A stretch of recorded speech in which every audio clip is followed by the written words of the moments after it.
बालिकुदा एरसमार विधानसभा पाई BJD देछि नुआ चेहरा। शारदा प्रसन्न जेना को रघुनंदन दास को स्थान में प्रार्थी करिछि बीजेडी। शारदा पूर्वरु स्वाधीन प्रार्थी भाव लड़िथिले। मुख्यमंत्री विकास काम सह लोकों पाखक जिबे निर्वाचन मंडलीर सर्वांगीन उन्नति पई उद्यम करिवे बोली शारदा कहिसेंति। बालिकुदा एरसमार बीजेडी विधानसभा प्रार्थी होइचंती शारदा प्रसन्न जेना, जे कि पूर्वरु मध्य स्वाधीन भाव लड़िथिले और जिला परिषद रे मध्य से अंचल रही से अंचल विभिन्न संगठन काम से सबुले रही था। आम सहित अच्छा शारदा प्रसन्न जेना अच्छा। शारदा बाबू कौन कहे जो भाव में आपण को गोटे नुआ चेहरा दी जो मंत्री थिले बा पूर्वतन जो विधायक रघुनंदन दास टिकट कटि कौन कहे? मु निश्चित भाव माननीय मुख्यमंत्री मोर नेता 4.5 कोटी ओडिया परिचय लोकप्रिय मुख्यमंत्री सम्मान्य नवीन पट्टनायक एवं आम दलर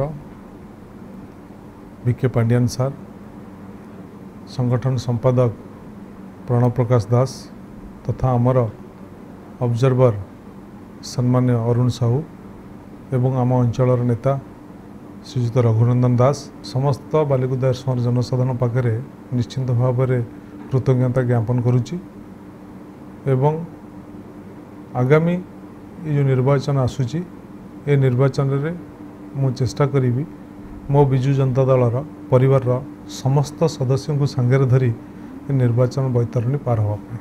मु आज्ञा गोटे माटीर मटाल छात्र जीवन जनसेवा को आदर्श भावी छात्र जीवन राजनीति रे मु प्रवेश करिछि।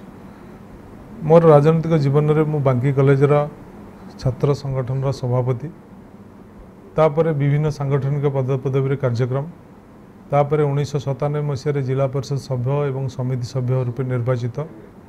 चेयरमैन मु न होई परिबरु समिति सभ्य रूपे मु इस्तीफा दे जिला परिषद मध्य रखिली।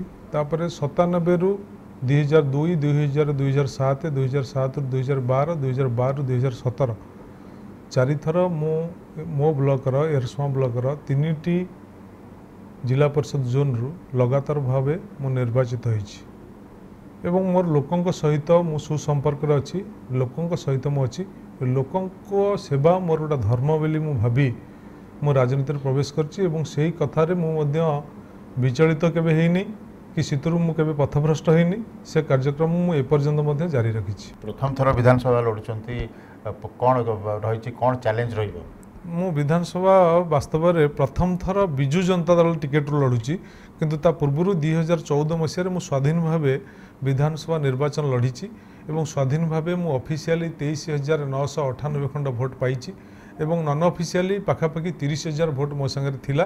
तेणु किछि मात्रा रे मध्य मोर विधानसभा निर्वाचन अभिज्ञता मो गतिर अच्छी एवं लोकंकर जो समस्या अच्छी लोकों समस्या को समाधान करने माननीय मुख्यमंत्री जो लोकाभिमुखी योजना करचंती से योजना को लोकों कतिरे पहुँचेबा, लोकों कतिरे प्रचार प्रसार करिबा, ता सहित लोकों सेवा करिबा एया को आधार करी एवं गोटे जो आज अभावी ओडिशारू प्रभावी ओडिशा रूपे ओडिशा परिगणित होईची एवं ओडिशा विकासर अनेक क्षेत्र में माइल खुंट छुई सारी एवं माननीय मुख्यमंत्री जो निष्पत्ति जे गोटे विकसित ओडिशा गठन करने को जो संकल्प नुआ ओडिशा नवीन ओडिशा गठन करने को जो संकल्प से संकल्प को कार्यकारी करने आम निश्चित भाव में समस्ते सहयोग करूँ। जो भाव में बर्तमान से अंचल में जोड़ी शंख बा डबल शंख और जो सांसद प्रार्थी रही राजश्री मल्लिक डॉक्टर राजश्री मल्लिक तांकर हाथ मुठा को टाण करेंगे और किभली भाव में अंचल अधिक भोट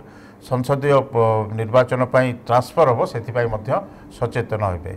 भिडियोग्राफर शरद सहित पी हेमंत कुमार, कलिंग टीवी।